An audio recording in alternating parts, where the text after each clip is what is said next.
시청자 여러분 안녕하십니까. 민영삼TV의 민영삼입니다. 오늘 이 시간에는 평창올림픽을 둘러싼 북미 대화, 그 다음에 한국 정부의 노력, 그리고 평창올림픽이 진짜 올림픽인가, 또 평창올림픽이냐 평양올림픽이냐 하는 여러 가지 논란에 대해서 좀 비판적인 시각으로 여러분과 함께 말씀을 나누고자 합니다.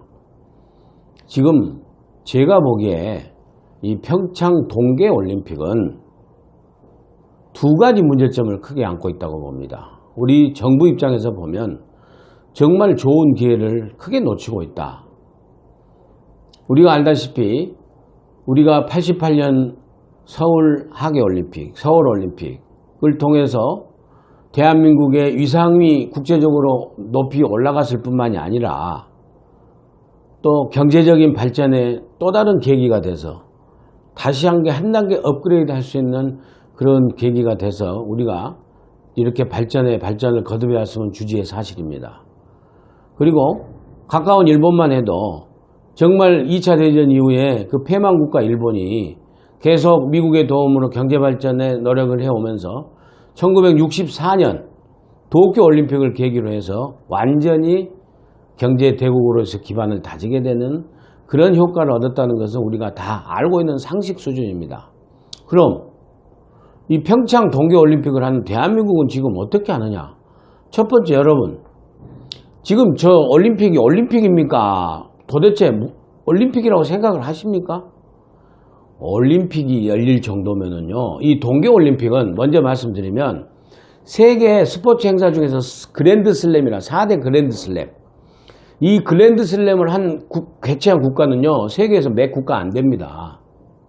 첫 번째, 하계올림픽, 올림픽이라고 불리는 하계올림픽, 그 다음에 월드컵, 그 다음에 세계 육상선수권대회, 그리고 이 동계올림픽. 이 네 종목을, 네 가지 대회를 유치하면은 세계 스포츠 대회 행사 4대 그랜드슬램을 달성한다고 그래서 굉장히 선진국 대회를 올라갑니다. 스포츠 측면에서도, 또 경제적인 측면에서도, 국제적 위상에서도. 그렇게 해서 정말 이 동계올림픽을 세계 스포츠 대제전으로서의 행사로서 잘 치러져야 되는데, 여러분 어떻게 보십니까? 내일이 개막식이고, 또 불과 이틀 전만 해도 온 텔레비에서 김여정이가 어쩌네, 최룡해가 오네 안 오네, 김정남이 어쩌네, 대북체제가 어쩌네. 이건요, 남북체전도 아니고 무슨 평양 현송오리가 오네, 무슨 평양 예술단이 오네, 응원단이 오네 해서 무슨 뭐 동네 이제 마을끼리 하는 있지 않습니까? 가을 체육대회처럼 꼭 남북체전이 돼가는 이런 형국을 넘어서 오히려 남북회담을 하는데 다른 나라 스포츠 선수들이 좀 온 것 같아요. 동계 스포츠는요, 정말 얼음이 없는 나라, 중동 국가나 이런 데 빼놓고는 주로 북유럽, 스위스, 노르웨이, 벨기에 이런 데, 유럽이나 이쪽 남미 이런 선진국에서는요, 굉장히 인기가 많은 종목들이 많습니다. 그러면은 이 큰 행사를 두고 우리 언론도 언론이에요.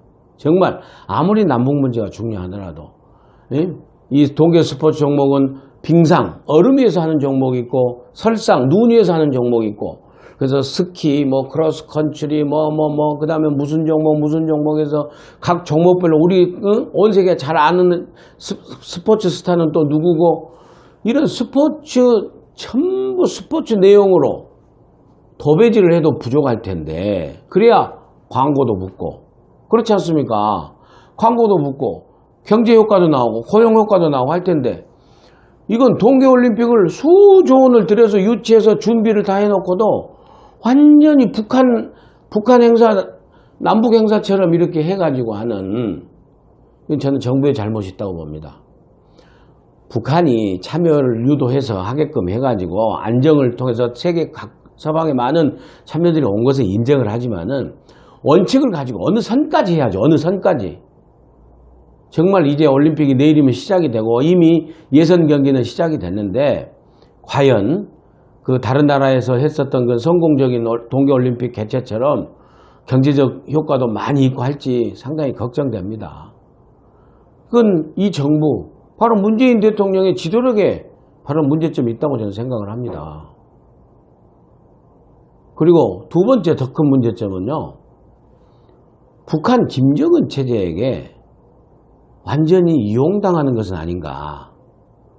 우리가 좀 우리 동네 쉽게 편하게 쓰는 말로 하면은 김정은한테 문 대통령이 호구 잡혀가지고 김정은이 해주란 대로 해줘가지고 김정은이가 핵을 완성하는 시간만 벌고 나중에는 결국에 미국과 북미 대화로 나간 척하면서 시간을 완전히 핵을 완성해가지고 핵을 완성한 국가로서 미국과 수교를 해버리면은 대한민국이 왕따 돼버리고, 지금 이 길로 가려고 하는 이 그냥 굉장히 위기의 길목에서 김정은이가 정말 궁지에 몰리기 때문에 트럼프 대통령이 워낙 강경하게 비핵화, 북한의 핵 무력을 핵 무력화를 시키기 위해서 워낙 강경책을 쓰다 보니까 김정은이가 굉장히 지금 그 위기에, 공공에 처해가지고 이 돌파구를 바로 평창 올림픽을 찾으면서 이 구멍난 문재인 정부의 허점이라 할까? 이걸 탁 이용해가지고 지금 계속해서 하루하루 하면서 유엔 제재에서 여러 가지 경제 제재가 있지 않습니까? 선박 제재, 항공 제재, 인물 제재.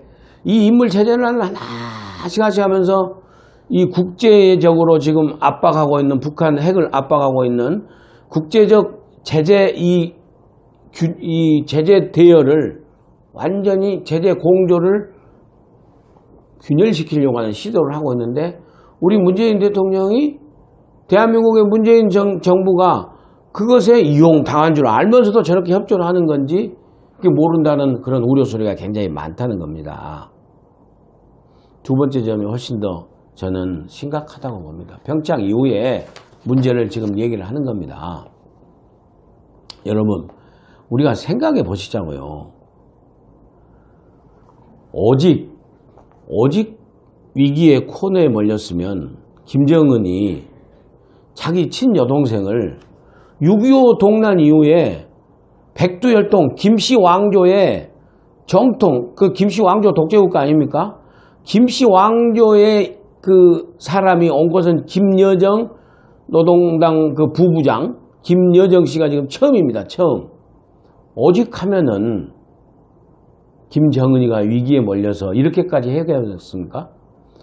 트럼프 대통령이 정말 김정은이가 핵을 완성을 해서 10,000km 이상, 13,000km 이상을 해서 미국 본토까지 공격할 수 있는 그런 핵 무력을 완전히 완성하기 이전에, 또 지금 실질적으로 완성을 했다 손 치더라도 그 핵을 인정하지 않고 오히려 폭격으로 내서 무력화시켜버리겠다라는 이런 확고한 의지가, 트럼프 대통령의 의지가 있기 때문에 유엔 안보리에서 수많은 제재를 2356호, 2367호 계속해서 강도를 세게 해가면서 대북 제재 결의안들을 쭉 냈지 않습니까? 그러면서 미국은 미국대로, 한국은 한국대로, 일본은 일본대로, EU는 EU대로 다 각국에서 또 독자적으로 제재를 하고, 이렇게 하는 게 심지어는 트럼프 미국 대통령의 의지가 그렇게 강하고 유엔 안보리에서 그렇게 밀어붙이니까 중국과 러시아도 이 국제적인 대북 제재에 사실은 지금 동참하고 있는 상황입니다.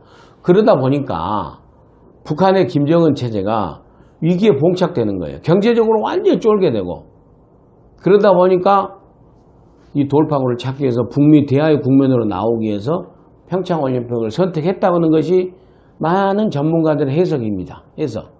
우리가 상식적으로 생각할 수도 있는 거지만은, 그런 와중에 문재인 대통령이 평창올림픽을 안전올림픽으로 성공리에 마치겠다는 그런 원칙, 그런 기조는 상당히 긍정이 가고 칭찬받아야 될 일이라고 생각을 하고, 또 여기까지 오게 된 것도 상당히 나름 성공적으로 평가돼야 한다고 생각을 합니다.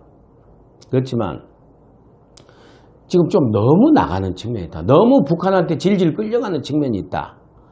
이런 지적을 많이 할 수밖에 없는 겁니다. 지금 이게 간단한 문제가 아니고, 그래서 문재인 대통령이요, 본인이 외국에 나간 대사들 임명장 수여하는 자리에서인가 어디에서 말씀을 하셨는데, 이렇게 말씀하셨더만요. 국정에서 외교 비중이 이렇게 클지 몰랐다. 문재인 대통령 모르고 대통령 되셨나 봐요. 외교 안보라는 것은 국정 최고 책임자로서 정말 준비되어 있어야죠. 그리고 이 국제적인 지금 문제가 되어 있는 북한의 핵 문제, 비핵화로 가기 위해서는 나는 이 정부는 어떤 원칙을 가지고 어떻게 이렇게 해 나갈 것인가 하는 건데, 문재인 대통령께서 은연중에 고충을 토로한 것이라고 저는 예상을 하는데, 물론 외국의 대사로 나가는 외교관들의 역할의 중요성을 얘기하느라고 했다라고 변명할 수도 있겠지만, 제가 느끼기에는요, 문재인 대통령이 스스로 너무나 힘들다, 너무나 고충이 많다 라는, 지금 현재 한반도를 둘러싼 정세에 있어서 이 문재인 정부의 대처 능력에 있어서 상당히 힘에 붙여가지고 이렇게 은연중에 나온 얘기가 아닌가. 그래서 좀 심하게 표현을 하면은 문재인 대통령 스스로 외교 안보 능력의 무능력함을 실토했다. 저는 그렇게 해석을 합니다. 그렇게 문재인 대통령께서 스스로 인정하고 실토할 정도로 이 외교의 문제가 복잡하고 얽히게 있는 겁니다. 그런 점을 북한의 김정은은 그냥 꽃감 빼먹듯이 하나씩 대북 체제에, 국제적인 대북 체제에 균열을 하나씩 해서 육로로 온다고 그랬다가 만경공원 보내고, 또 아시아나 전세기로 해가지고 와서 북한에 와서 마식령 갈마 비행장에 와서 또 실어가게끔 하고, 지금 이렇게 했지 않습니까? 그렇게 해서 많은 언론과 전문가들이 염려를 하는 거예요. 북한이 저렇게 해서 우리가 계속해서 끌려가게 되면은 이제 김여정도 결국에 그 대북 제재를 좀 피하기 위해서 이 고려항공으로는, 또 고려항공이 지금 제재 대상이기 때문에 못 오고, 이 김정은의 전세기, 전용기로, 김정은의 전용기는 그 제재 대상이 아니니까 그렇게 해서 지금 수도권 인천이나 어디로 지금 온다고 지금 하고 있지 않습니까? 그렇게 해서 결국에는 이렇게 우리가 북한한테 해주란 대로 해주다 보면은 국제사회의 대북 제재 공조에 균열을 초래할 수도 있다라는 게 지금 외교 안보 전문가들의 공통된 지적입니다. 그리고 한번 정말 생각해 보십시오. 평창 이후를, 이거 정말 심각한 문제입니다. 자, 김정은이 결국에 지금 여러 가지 통해를 통해서 문재인 정부에게 정상회담 하자라고 카드를 내면서 북미 대화에 나오겠다라고 했을 경우에, 여러분 언론 보면 좋을 것 같죠? 정상회담해서 우리가 얻고자 하는 것은 뭡니까? 비핵화 아니겠습니까? 비핵화를 김정은이가 정상회담에서 하면서 그것을 의제로 내세워가지고 확실히 할 수 있으라고 생각합니까? 미국과 대화해서 비핵화해서 북미 수교로 가기 위한 전초전으로 시간 벌고 핵무력 완성을 위해 시간 벌기 위해서 우리한테 정상회담을 개최할지도 몰라요. 요구할지도 모릅니다. 우리는 안 받을 수는 없겠죠. 받더라도 우리가 원칙을 가지고 해야 됩니다. 그 전 단계로 뭡니까? 벌써 북한이 평창올림픽 끝나고 트럼프 대통령의 폭격이 있을지도 모르기 때문에 평창올림픽 끝나고 중단된 한미연합훈련을 재개하면 안 된다라고 지금 북한이 계속해서 비난 성명을 내고 있어요. 평창올림픽 끝나면 한미연합훈련을 재개하려고 지금 준비하고 있는 미국에 대해서 계속 한미에 대해서 지금 비난 성명을 내고 있습니다. 이 얘기는 바로 무슨 얘기입니까? 한미연합훈련 하지 말아라. 그러면은 정상회담, 그리고 정상회담 받아라. 그럼 우리는 북한핵 우선 동결하겠다. 지금 현 상태에서 북한핵 동결은요, 우리가 누차 말씀드렸지만은 북핵 보유를 인정하는 겁니다. 이미 만들었는데 동결하면 뭐합니까? 그래서 트럼프 대통령은 아예 폭격으로 하겠다. 아니면은 정말 북한 김정은 체제가 폭격을 받은 이후에 보복을 할 수 없을 정도로 김정은과 김정은 지도부 핵심만 제거하는 방법이 있다는 것이죠. 군사 옵션에. 그것도 뭐 쉬운 방법은 아닙니다만은, 그렇게 해서 말씀을 정리하자 보면은 김정은은 계속 우리 대한민국 정부를 이용해 먹으려고 지금 하고 있으니까 대한민국이 똑바로 정신 차려야 된다. 그러기 위해서는 무엇보다도 더 중요한 게 북한에게 쓸데없이 더 이상 과하게 우호적인 그런 양보를 할 것이 아니라 한미 동맹의 지금 균열이 약간 간 듯한 이 한미 동맹을 더욱더 강고하게 한미 동맹을 공조를 더 강고하게 해야 된다. 그렇게 해서 강력한 한미 동맹을 바탕으로 해서 한미일의 협조관계, 군사동맹까지는 안 가더라도 한미일의 협조관계 삼각체제를 해서 북한의 비핵화를 가는 길이 정답이지, 우리가 괜히 운전대 안내 뭐 하네 해가지고 나오면은 방법이 없다는 겁니다. 극단적인 예로요, 북한이 핵을 거의 완성돼서 우리가 정상회담하고 시간 벌어줘가지고 그러면 북미 대화를 하겠다라도 북한이 미국과 대화를 해가지고 정말 북미 수교로 가자. 우리 핵 없애겠다. 그럼 미국이 그럼 북한 너희들 인정해 줄게 하면서 북미 수교로 간다? 그럼 우리는 뭡니까? 그 다음에 주한미군 철수해요. 월남이 똑같이 그렇게 했지 않습니까? 월남이. 키신저하고 레둑토하고 월맹의 레둑토하고 파리 회담해가지고 딱 전쟁에서 협상한다. 평화협정 딱 맺으니까 미군 베트남에서 나왔잖아요. 그때는 월맹과 월남으로 이 17도선을 해서 남북으로 분단돼 있었지 않습니까? 베트남도. 그래서 월맹 사회주의, 월남 자본주의, 자유민주주의 이렇게 됐지 않습니까? 그래서 미국이 월남을 지원해서 이렇게 했다가 이 월맹의 레둑토하고 협상해가지고 다 평화협정 맺으니까 미군 철수했어요. 철수하고 나니까 이 월맹 사회주의 국가가 통일을 시켰지 않습니까? 그것이 지금의 베트남이에요. 그래서 우리가 지금 하노이 하는 그 도시가 옛날에는 우리가 70년대 월남 폐망 전에는 420이라는 도시입니다. 420. 그걸 사회주의 혁명으로 통일이 돼가지고 하노이로 이름을 바꾼 거 아닙니까? 호찌민시로, 호찌민시 일테면.